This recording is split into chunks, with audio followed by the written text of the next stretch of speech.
জুলাই শহীদ স্মৃতি ফাউন্ডেশনের সাধারণ সম্পাদক সার্জিস আলম বলেছেন, দেশের অধিকাংশ মানুষ জুলাই অভ্যুত্থান ভুলে যেতে বসেছে বলেই খুনিদের নামে বর্তমানে বিভিন্ন স্লোগান দেওয়া হচ্ছে।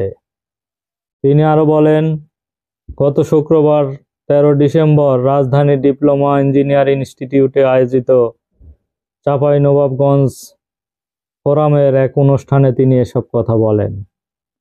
সার্জিস আলম বলেছেন, আমরা প্রতি সপ্তাহে দেশের বিভিন্ন বিভাগে যাই,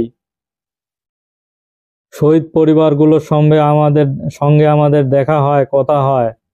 প্রায় 4-4.5 মাস পরও যখন কোনো শহীদের বাবা, গর্বিত মা আমাদের তার সন্তানদের রক্তাক্ত লাশের ছবি দেখান এবং বিদ্ধ হওয়ার বুলেটিন দেখান, আমরা 18, 19, 20 জুলাই ফিরে যাই, 3, 4, 5 আগস্ট ফিরে যাই। কিন্তু সবচেয়ে কষ্টের কথা হচ্ছে, আমরা বাংলাদেশের অধিকাংশ মানুষ এখন জুন 5 থেকে শুরু করে 5 আগস্ট এই সময় ভুলে যেতে বসেছি বলে তিনি মন্তব্য করেছেন যে আমাদের দেশে একটি জুলাই যে বিপ্লব হয়েছে এবং 5ই আগস্ট বাংলাদেশ নতুন করে যে স্বাধীনতা অর্জন করেছে, এই কথা আমরা অনেকেই ভুলে যেতে বসেছি বলে তিনি মন্তব্য করেছেন।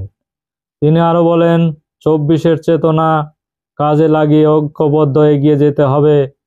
অনেক ত্যাগের মাধ্যমে পরিস্থিতি তৈরি হয়েছে, সেখানেও ব্যক্তি স্বার্থের জন্য অনেক কাজ করছে। এই পরিস্থিতি উত্তরণে সবাইকে ঐক্যবদ্ধ হয়ে কাজ করতে হবে বলে তিনি মন্তব্য করেছেন। তিনি আরো বলেন, শেখ হাসিনার সমালোচনা করে সার্জিস আলম বলেন, আওয়ামী লীগ সরকার ক্ষমতায় থাকাকালে উত্তরবঙ্গের সঙ্গে বিভিন্ন ক্ষেত্রে অবিচার করা হয়েছে। হাসিনা নিজের বাড়ি যাওয়ার পথে এক্সপ্রেস করেছে, কিন্তু উত্তরবঙ্গের রাস্তা হয়নি বলে তিনি মন্তব্য করেছেন।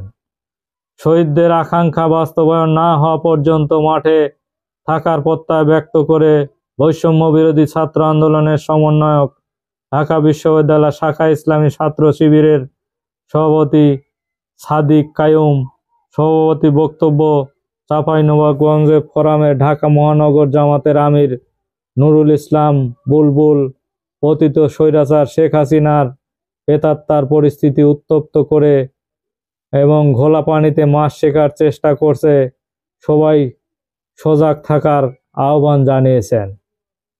সর্বোপরি যেখানে সার্জিস আলমরা যাচ্ছে এবং বিভিন্ন বক্তব্য দিচ্ছেন, অবশ্য সার্জিস আলম উত্তরবঙ্গ নিয়ে বিভিন্ন কথা একের পর এক বলে যাচ্ছেন যে শেখ হাসিনা সরকারের আমলে উত্তরবঙ্গটি ছিল আসলে অবহেলিত।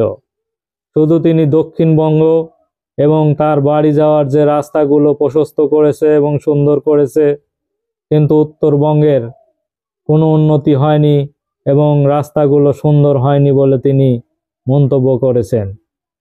আমরা ইতিমধ্যে সার্জিস আলমের অনেক বক্তব্য বিভিন্ন পত্রপত্রিকা এবং সোশ্যাল মিডিয়ায় শুনেছি।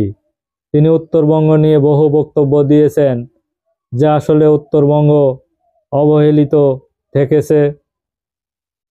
এই উত্তরবঙ্গের উন্নতি করার জন্য তিনি বিভিন্ন বক্তব্য দিচ্ছেন যে উত্তরবঙ্গের আসলে বিভিন্ন যাতায়াত, বিভিন্ন ব্যবস্থার উন্নতি ঘটাতে হবে বলে তিনি মন্তব্য করেছেন।